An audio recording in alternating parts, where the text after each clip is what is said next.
I always start recording and don't even know it. Beautiful rise, sovereign beings of all walks of life. And it's our intuitive tarot reading for the week of 27th to the 3rd of November. I'm lighting the Protect Enchanted candle for the Samhain ritual.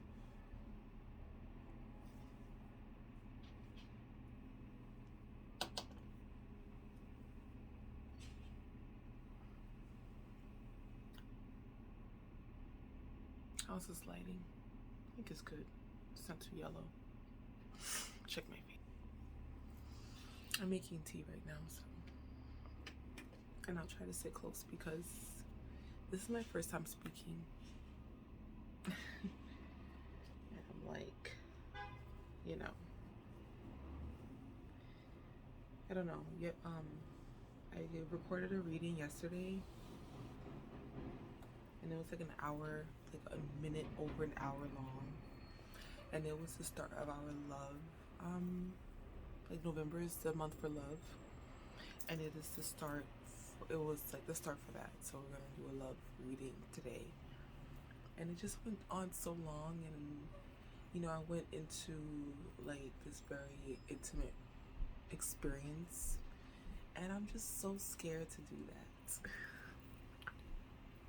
Like, I'm so scared to get intimately not transparent, but like sharing all these fine details of my life, even though they're not that fine, like not that detailed, not that intrusive.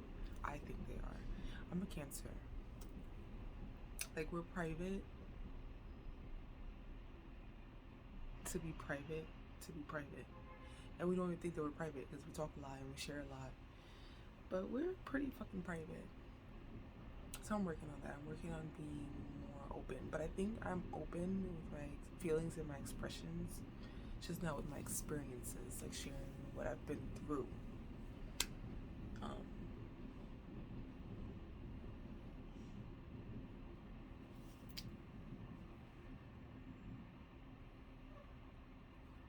I'm making tea right now, and I'm gonna sage or smoke cleanse our tarot in our space over here where I put the tarot, and we're gonna do a love reading. So this is our intuitive weekly reading. So traditionally it was just gonna be energy, like whatever energy comes up, but I kind of like having themes. I feel like, you know, it just spices things up, and if it works, it works, and if it doesn't, over time we'll see, you know. But it just gives a different energy to every month, because I don't want to just have like weekly intuitive readings, especially up for private readings, and it's the same. Like, let's spice it up. Let's spice it up. Let's make it, you know. I'm listening for my teapot because I don't want it to go off. Oh, there we go. Okay, okay.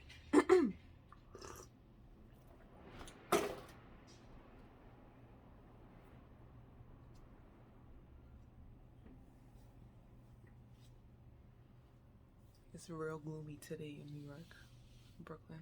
Very, very gloomy. It was gloomy yesterday too. It rained, but it's been so. This energy has been crazy. Like, I recorded a whole other intuitive reading yesterday. I think I said that, and it was just. Oh, you had to say that. It was just like, oh my god, too much for me, really. Like, and I can handle so much. Way too much for me. The Sun card keeps coming out. It's a pretty positive card. It says, happy outcome, brilliant new ideas that lead to success. I have confidence in myself, or have confidence in yourself. It comes out in other decks. So let's do a love reading. I haven't created a spread yet, but I will. I started working on it last night. Just like to think of questions and stuff. But for the most part, it's just like, what love am I attracting collectively? Like, what are we working on through this? So if October was a month for our ascension, that's what we really focused on. Who we are and how we can ascend into our higher selves. Queen of Fire. Wow. Stretch your wings. I'll read it after. The Queen of Fire. A very nice way to start a love reading. Very giving like strong independence. 9 of Air. Okay, I'm just gonna pull them because I see where this is going. So love is not only about relationships. It's about the self too, like how you feel about yourself, what you're attracting, how you're maintaining what you're attracting.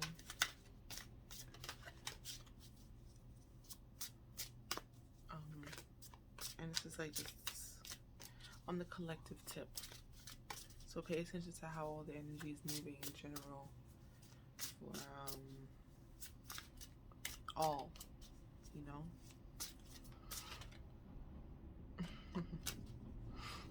It's like, if you're gonna come out, just come out. That's what she said.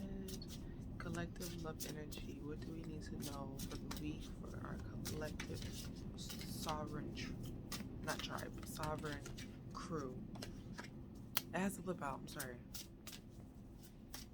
Like, be clear, please. One card.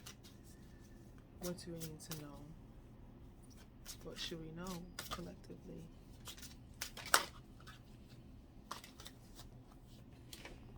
They love to hit the floor. It's like, why? Ace of Air. Okay, a lot of air, a lot of thinking, a lot of mental commitments, I should say. Because when you're overthinking, you're committing your time and energy to a thought process, whatever the thought process is.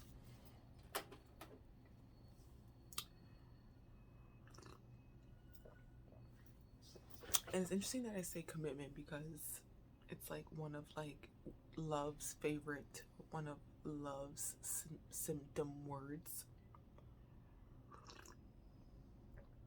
To be committed. But commitment is like just deciding what path you want to take and going down that path with conviction. That's commitment. Choosing the path over and over, knowing the why you chose the path and moving forward, you know. So for the Queen of Fire, it says stretch your wings and fly. Don't underestimate yourself. Assert your independence and creativity.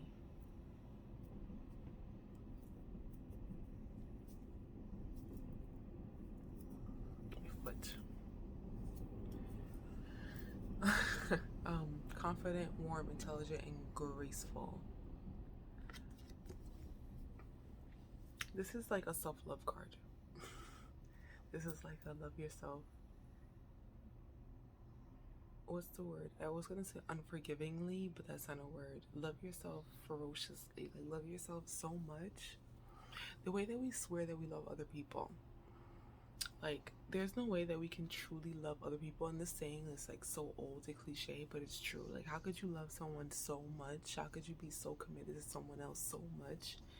And that same energy you don't have for yourself. There's no way, because you wouldn't know what it looks like. So you're literally naming it that. You're literally saying, I love you so much. I love you so much. You're saying it.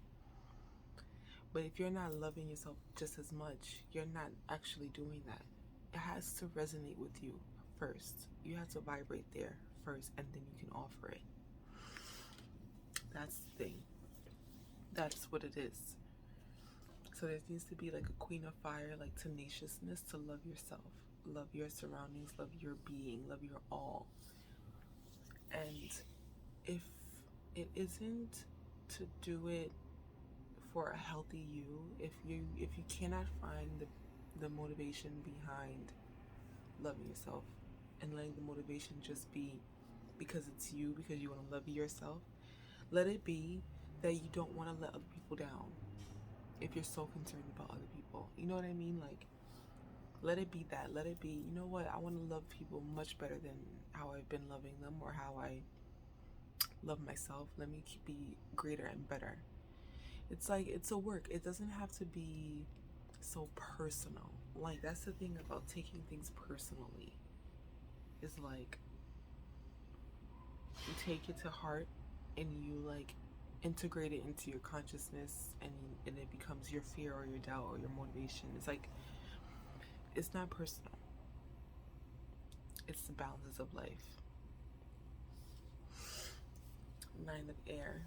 This reminds me of a not taking things personal energy too, because so it says expecting the worst, self-fulfilling prophecies, sleepless nights. I was thinking about this card yesterday because I kept wanting to say the words self-fulfilling prophecy, but I couldn't figure out what it was, and I kept saying this is in my angel tarot. Like, I was saying that in the back of my consciousness, like, this is in my angel tarot, this energy.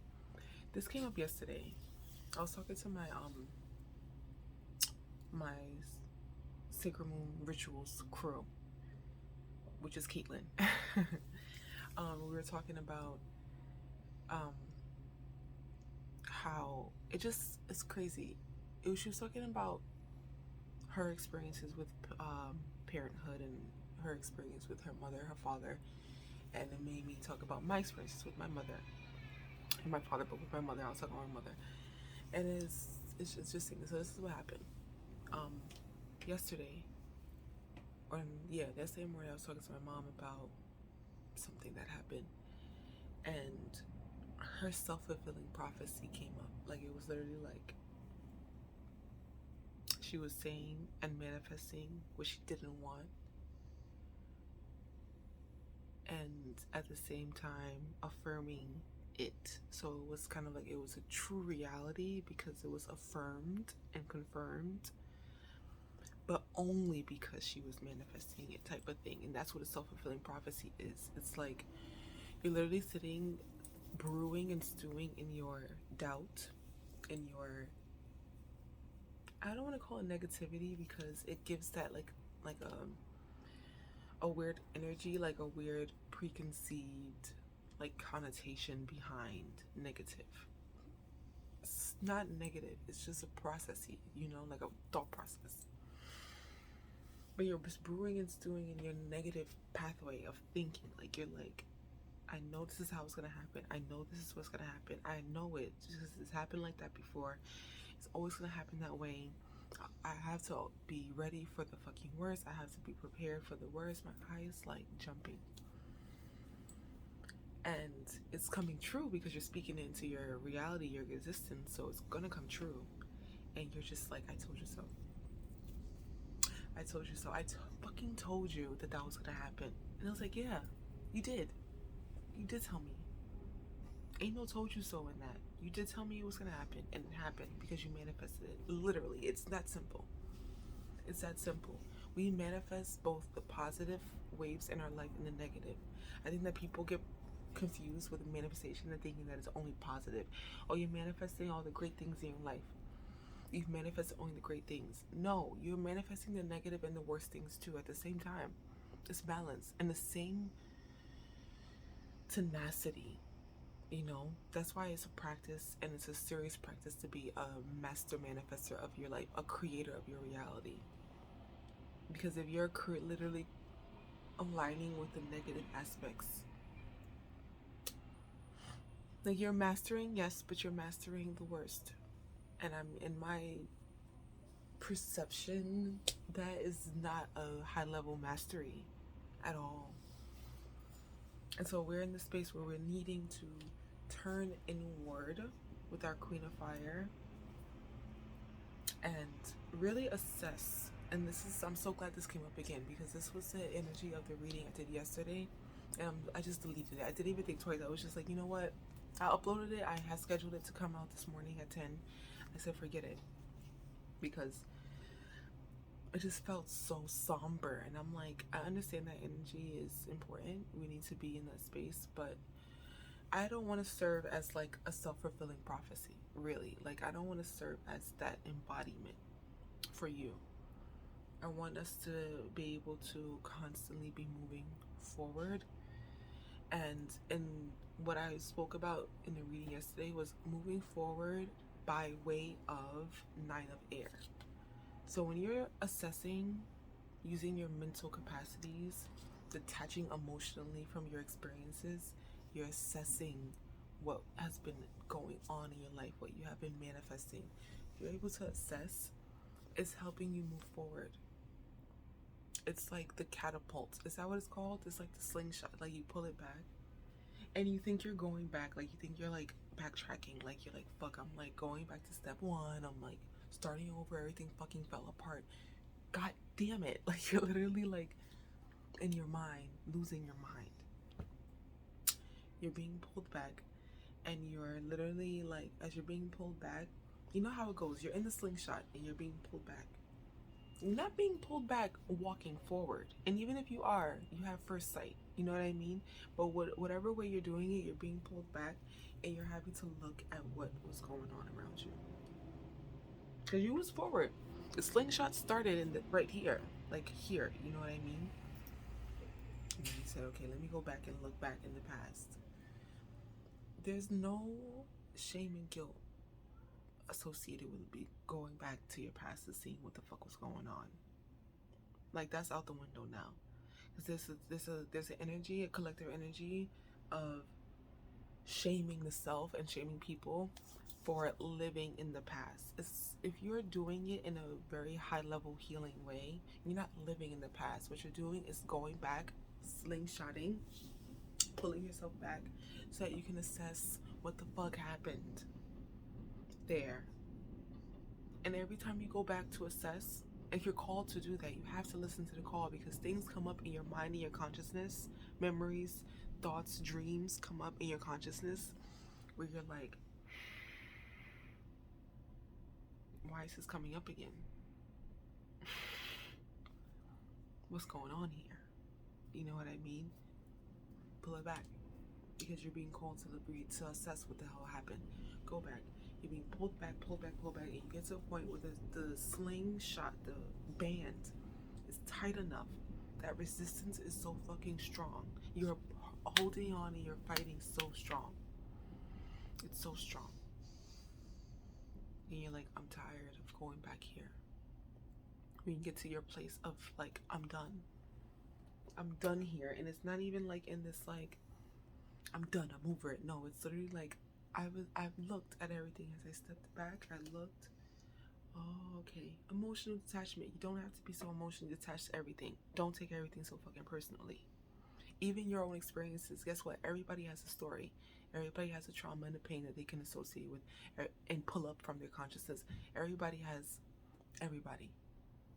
You're not special when it comes to that.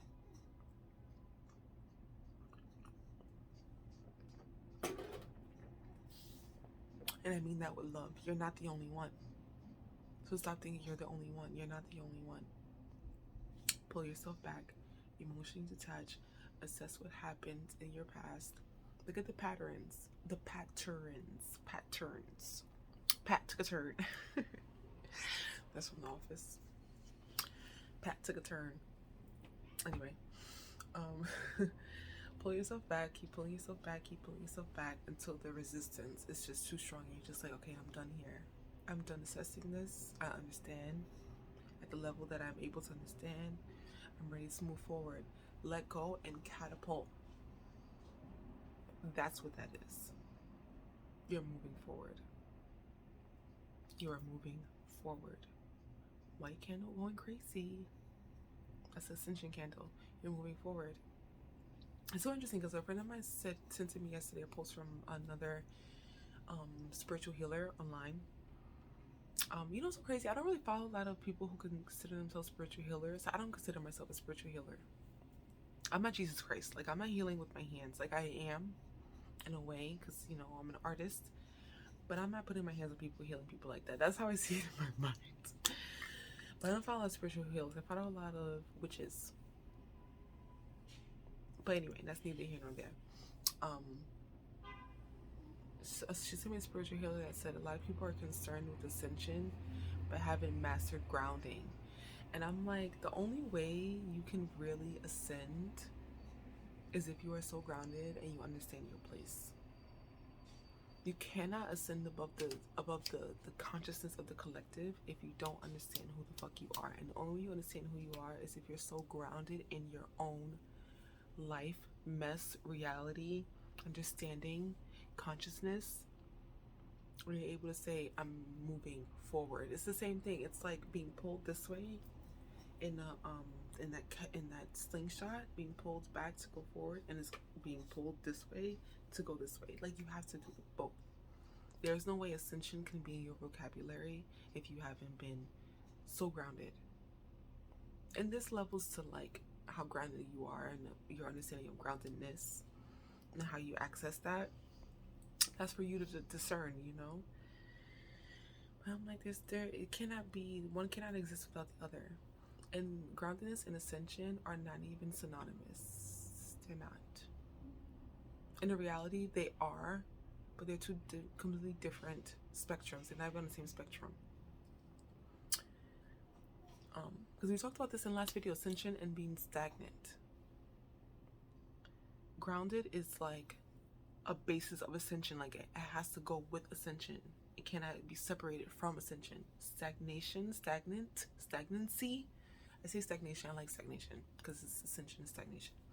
But it's probably like stagnancy or whatever. I make my words up, I don't care. Stagnancy is like the opposite of ascension, where you're like, rather you like, because ascension requires you to pull to do this. Being stagnant, you're like this.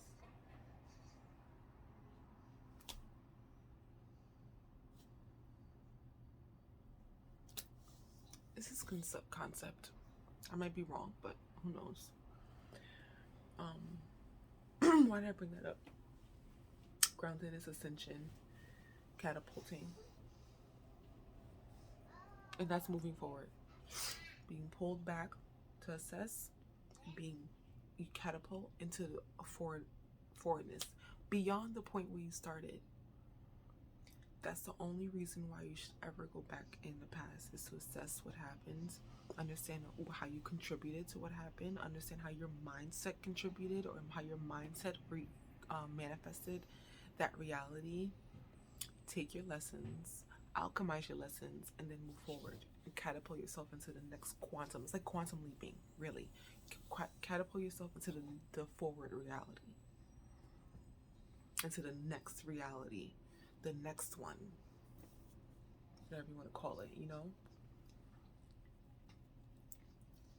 That's what we're doing for love. You see how like it all mixes together? Like, I'm not really ever into like being really specific when it comes to love, because love comes in so many different forms for all of us.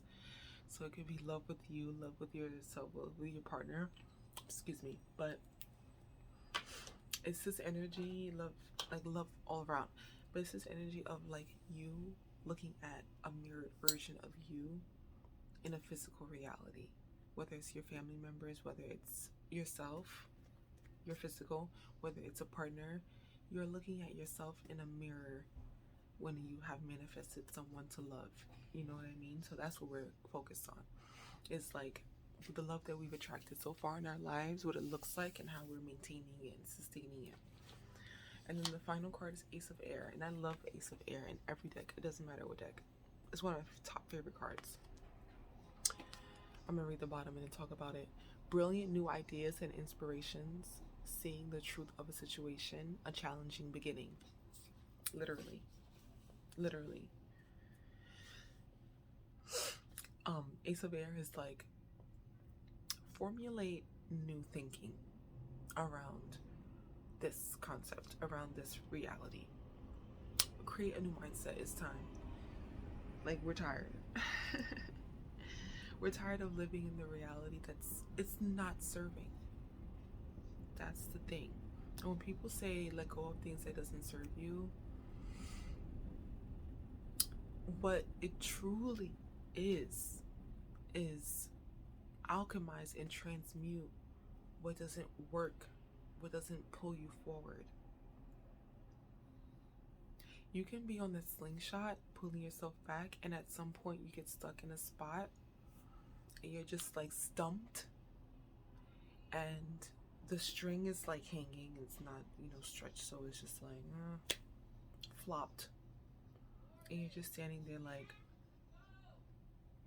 Corey going to school, she's getting yelled at. And you're just like, everything has flopped and everything has stopped. And even when you're being pulled back to assess, you are having to create a new mindset in that space. Like, your mindset is created in the dirt, in the soil. It's not the plant that comes up from it's not the plant that comes up above the soil. That's not where the new mindset is. Your new mindset is not on the other side of your manifestation. Your new mindset is not in the new reality that you're creating. Your new mindset is in the old one. That's how you get to the next point. You know what I mean? Does that make sense? Oh, that makes sense.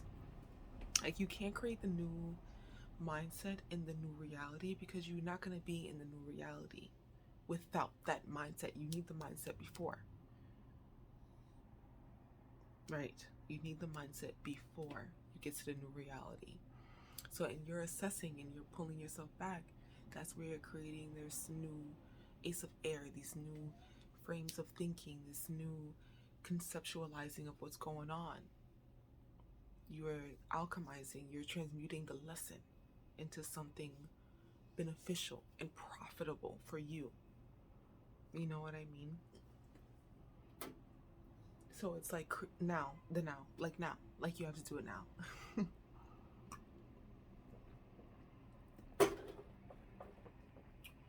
Right now. You have to do it now. You have to think new now. You cannot wait. I listened to Abraham Hicks. I don't know if you guys know about her or them. But I mean, they're pretty popular. But if you haven't, YouTube and just watch some videos. Like, there's a lot of like really short, like quick videos. Just let them play. It's like it's real thick. That whole like law of attraction concept that she has come into is brilliant, because we all have that energy within us. That source knowing, you know, like that powerful, like, I am one with all and I know. We all have that within us. She just was able to activate it and bring it into the tangible reality to share it with the world. But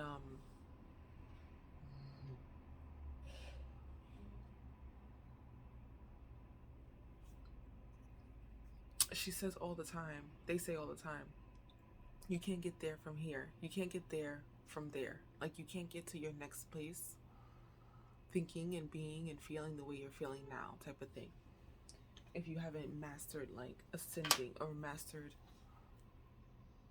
like creating that new ace of air, that new, you know, mindset. You have to create the mindset in order for you to match the vibration of your manifestation, and then you can move there. It's the same thing. It's the same thing. You cannot get from here to there with the process that you had that got you here in the first place. You need to have a new one in order to move to the next one. This is why with spiritual practice, it's so interesting, because it's a constant like practice. Like, it's all the time. Like, it's all the time. You're having to come into newness all the time, new ideas all the time, all the time, all the fucking time. I swear. A lot of swords came out in the last reading too, that I did yesterday. I should just save the upload and kept it private, right, for people who wanted to see. I just was just like, I have to find my comfort, you know. But anyway, a lot of swords came out too, and that's like just like mental logistics, technicalities of the mind type of energy. Which, you know, I get it, I understand, but how much does it serve you to always be thinking? Let me use this tarot next. How much does it serve you to always be thinking? You know what I mean? Like thinking, and even thinking about what you want too, like that doesn't really serve you much either. Like you're always like, what should I do, or how should I feel, or what's next, like what am I doing, where am I going? So I used the Angel Tarot as the first deck. I didn't even show you, I'm sorry. And now I'm using the Chakra Healing deck for clarification or expansion, and at the bottom of the deck is Detective Scorpio. And this card of like high level assessing.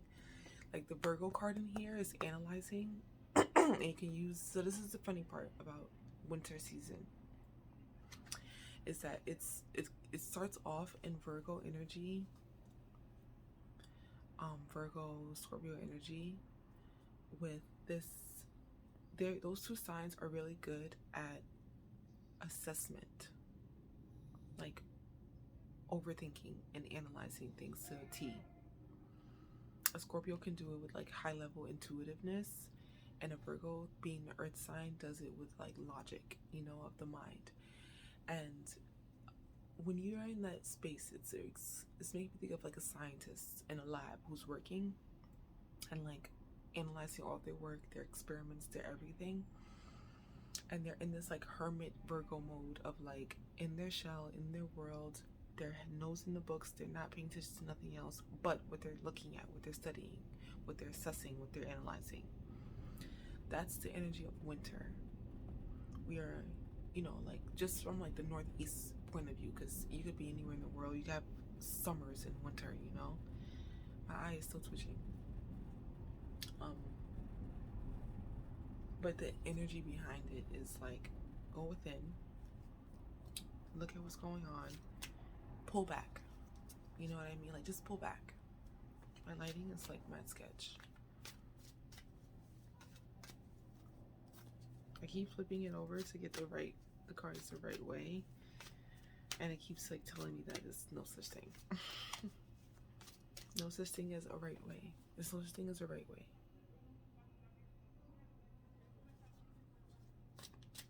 So when you're in your reframing of the mind and you're conceptualizing in your Ace of Air, your Ace of Sword, your new mindset, there's no right or wrong.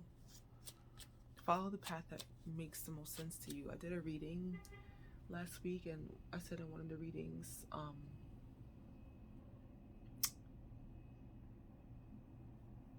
I said, if it doesn't resonate with you fully,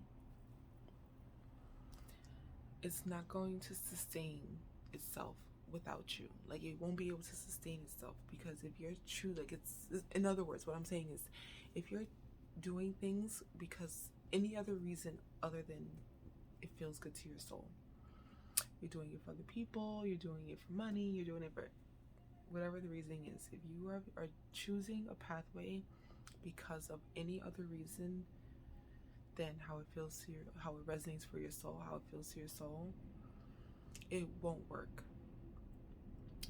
Because these pathways are literally like created without you. You're just like conceptualizing and manifesting in your mind, alchemizing what you have assessed in the past. It's like in the Yellow Brick Road in The Wizard of Oz. It's just like a road that's there. You just follow it, you know? Like it's not like you built it. You're just following the road that you chose. So that means that you don't need to be fully there in order for it to be. It's there already. You know what I mean? It is written, you know? It's there already. Excuse me. If you haven't decided on that path only because of your soul's resonance, the sustainability of that path, the walking down that path with blind faith, is very low. Like it's not going to be able to sustain itself without you. You're going to need to always have your eyes set on it, because you're going to always need to be paying attention to how it's being pulled out, because it's not your path. If it was your path, you can walk down that path, eyes covered, blind faith, and have full trust, because your soul is so like ingrained and so imprinted by that pathway. You're just like, I know it's my path. I'm following it. Close my eyes, walk the path, and I trust and I believe in it. There's going to be a tinge of doubt when you're choosing a pathway that is not fully soul resonating, that it's for others, that it's for something else. That's why resonance is important. And that's like the basis of Ace of Air. So you see how it goes from 9 of Air to Ace is literally like all the thinking, overthinking that you're doing in this space, all the self-doubt, all the self-fulfilling prophecies, it's all self. Sleepless nights. This is all the self. This is all in the modern witch tarot. The Ace of Swords is a girl in the bed, just like this, with all her swords over her bed. She's by herself. You have created by yourself. So it has to make sense to your soul. Let's get some expansion cards. I'm going to wrap this up soon because I don't want it to be too long. Because it was like an hour. See, look. Oh, God. Oh, my God. Yo! Okay. All right, y'all.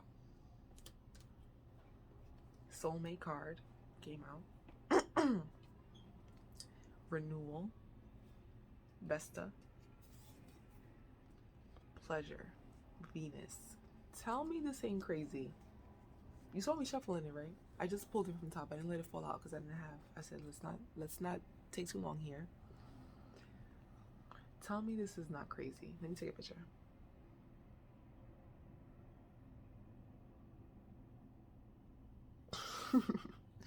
Tell me this is not crazy.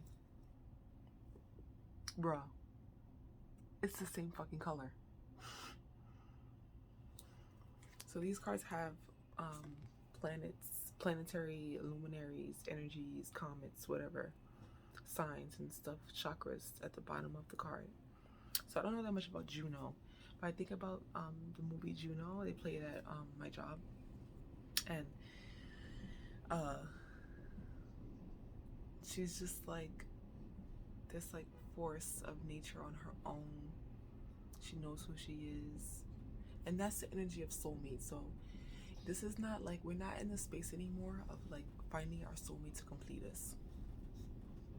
That's dead. We are complete. We're just finding our companion. And that's literally who Juno was. She was like complete in herself. Found a companion who was complete in himself, and they created new life. Whether she was able to keep it for herself or not, she created new life and offered it to the world in her oneness, in her wholeness. That's soulmate. That's the only way we're going to ever be able to manifest our partners that we are, the high level partners that we seek, is if we are fully sure of who we are, know who we are, strong convictions out the ass, like you know exactly who you are. The confidence is outrageous. I say to myself all the time, I'm so overly confident, it's kind of sickening. But I wouldn't choose to be any other way, because I have to know who I am when I show up in all these spaces. I have to know. Nobody else is gonna know. Nobody else is gonna know what you are and who you are, only you. And you, in that knowing, you give it by exuding it and giving to others. The cup runneth over. The next card after that was Renewal, Vesta. I believe Vesta and Juno have a relationship where they are probably the same cosmic entity. Like they are the same type of thing, but I'm not sure. So if you want, you can look into it. Vesta, Vesta, and Juno. And it's renewal. And this card is like a rebirth. Literally, rebirthing. It clarifies and expands upon our 9 of Air. And that's what it is. Like, take your overthinking, take your self-fulfilling prophecies, take your doubt, take all of that, and alchemize. It's time to alchemize. Scorpio might not be a fire sign, but its resonance with Aries, its resonance with Leo and Sagittarius is very high for a water sign. And their passion can be mistaken for fire. So I think about Gordon Ramsay, because I've been watching a lot of Kitchen Nightmares. I love that show. It's on YouTube. And I was like, this whole time I'm watching him, and I never knew his sign. And I usually like look up people's signs, but I'm like, what sign is he? He's a Scorpio. And I kept saying to myself before that, like, he got to be fired. Like, he has to be fired because he's so passionate. He could be so aggressive, so loud. And it's like, no, Scorpio has this way of like working with fire really well. And so, alchemize with this Scorpio season. There's a new moon in Scorpio on the, I think, the 3rd or the 4th of November. Use that it's like the element behind the main element. So like there's a lot of signs in the zodiac that is one element, but they can kind of play at another element sometimes, which is very interesting. I'm gonna go into that more at a different time. But like, for example, and this also too, okay, so let's use Scorpio for the example. One way that it works is that it just has the embodiment of another element. So for Scorpio, it can also be earth and air, it feels like to me. I mean, earth and fire, where it can kind of be mistaken for those things. But it can also be, and I'm going to go into this, study this more, it can also be that whatever this is nestling the sign on the outside. So if it's Scorpio, it's Sagittarius and it's Libra. So it's air and it's fire that nestles that sign. That's probably what it is. It's that those two signs work together to create a harmony in the middle of it. 1 + 1 is 3. 1 + 1 is 3, right? So maybe it's not earth, maybe it's air and fire that Scorpio can really like play into. Which is why it's important to understand the energies that's surrounding the energies, because it's not only that one thing, it's all of it that creates a system, an environment, an ecosystem, an eco environment. The final card of clarification and expansion is pleasure. And it's funny because when I said earlier that sometimes thinking a lot is beneficial for our new mindset creation, but it's also like thinking a lot doesn't serve us all the time. And so it's time to activate the Venus power and the love and passion of you, where you are just experiencing and feeling and loving good sex, good drink, dancing, celebrating, making love with life, making love to life, making love of life. So, and all these pink cards, it's giving vagina power, it's giving pussy power. So activate that feminine lovingness of you, that Venus power, that, that pussy power that we all embody, man or woman. Open it up, open the flower, allow life with protection, of course. Remember, we talked about protection in October. With protection, look, we're in our pussy power. With protection, of course. Open up the power of the pussy, of the flow of flower, of floral life, and allow yourself to have a good time. And this is like in the creation of love. This is how we're going to start off November. We're starting off November strong like this. That's it. We have no other choice. We shouldn't have any other choice. Yes, there's going to be moments of sadness. We're in Scorpio season. Scorpio loves to be sad. Scorpio loves the heartbreak. Scorpio loves the overthinking. Scorpio loves the underbelly of the deep of the ocean. That raw, scary depth. They love it. But they come out and they emerge and they're ready to live the life. They're ready to explore the life. Moving into that Sagittarius energy, It has to be cultivated and built in Scorpionic power. This feels so much better, so much more optimistic, so much more loving. The advice is literally to open the pussy power, open your feminine energy, connect to your Venus, whatever your Venus placement is, get into it, get into your fire, get into a lot of fire and air here, just like we said, Scorpio is that cultivation of Just be. Just be. Just live. Just love. That's it. Create your new mindset in your new adventures this way, and move into the nextness of the world and nextness of the reality. Don't be afraid to go into the darkness of your soul. You have to know your dark layers. You have to. And once you're able to travel and adventure in that darkness, you will feel confident and safe to exist in your newness and your lightness. It's just simple balance. That's all it is. Okay. So happy for this reading. It was a good one. I kept it nice and short. It's only 45 long minutes. But let it play. Take what resonates always. And just leave what doesn't. Just leave it. Let me know in the comments how this works for you. Let me know what came up for you in your new thinking. I hope you enjoy your week. Welcome to November. Hello, Samhain. Hello, Day of the Dead. Hello, Halloween. Hello, the darkest of the night. I'm so excited that you are here. I love it. Continue to protect yourself. Continue to love yourself. I love you. I know you should love you too. And I will see you on the other side.